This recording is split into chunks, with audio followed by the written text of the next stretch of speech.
I hope everybody can forgive me for not uploading for a while. The day that the former rightful President Donald Trump was unfortunately shot at was also the same day that I unfortunately lost my wheelchair. It broke down to the point that I can't even sit in it. And because I have muscular dystrophy, it takes a lot of work just to get me in an upright position. For the last 6 days, I've been on my back.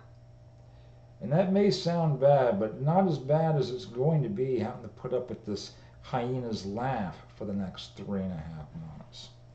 Got a hell of a story for you today, and no, I'm not going to talk about the juicy one where Salty Cracker mentioned it. Apparently, Joe Biden isn't dropping out because of old age, but apparently his last age. I don't trust Gateway Pundit. This one's from Time. What happens now that Biden has dropped out? Because if you watch the news, at least on the left, it seems like there's a clear solution. Kamala is going to be it. It's like they don't know the rules. Keep in mind what we're talking about here. But before I start, one other thing I want to point out. Everybody does want to bring up the fact that if they don't put Kamala Harris in, that's going to get rid of the black vote. And yes, that may be true. But the reason why she's going to be gone is because white Democrats, I've learned in my life, who scream not to be racist, tend to be the most racist.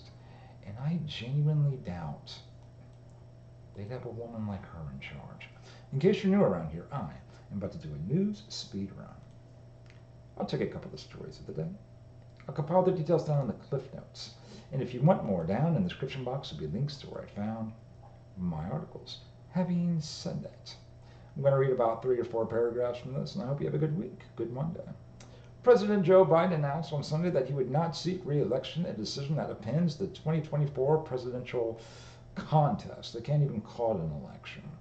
The move marks a stunning reversal for the 81-year-old leader who had steadfastly insisted on continuing his campaign, despite mounting doubts of his age and vigor. Gotta go with it.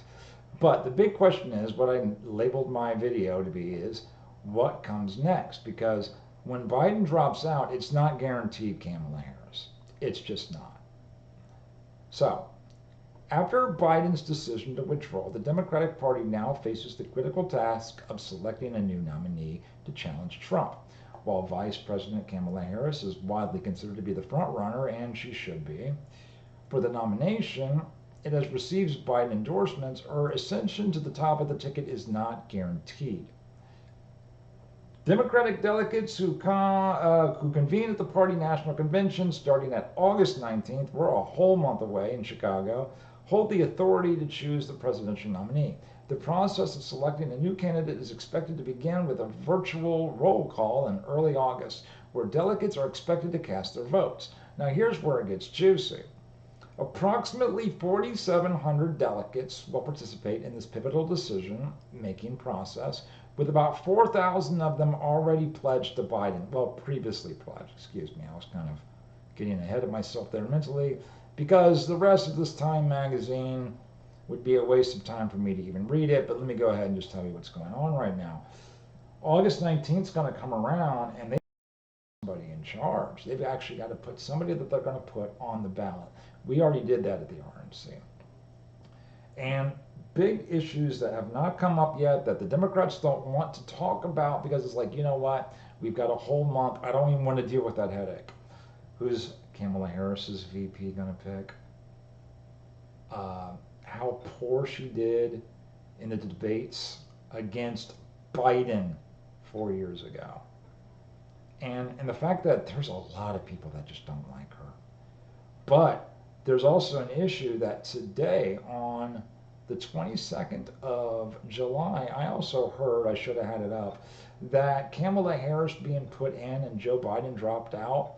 The DNC did receive $50 million worth of donations just today, and that's the most they've gotten basically ever. Now, that's still not as much as Trump, but I think the DNC is happy to get rid of Joe. It's going to be fun to see what they're going to put in place. Anyway, this has been Joshua Schrock. I hope you like, I hope you subscribe. Thank you for your time.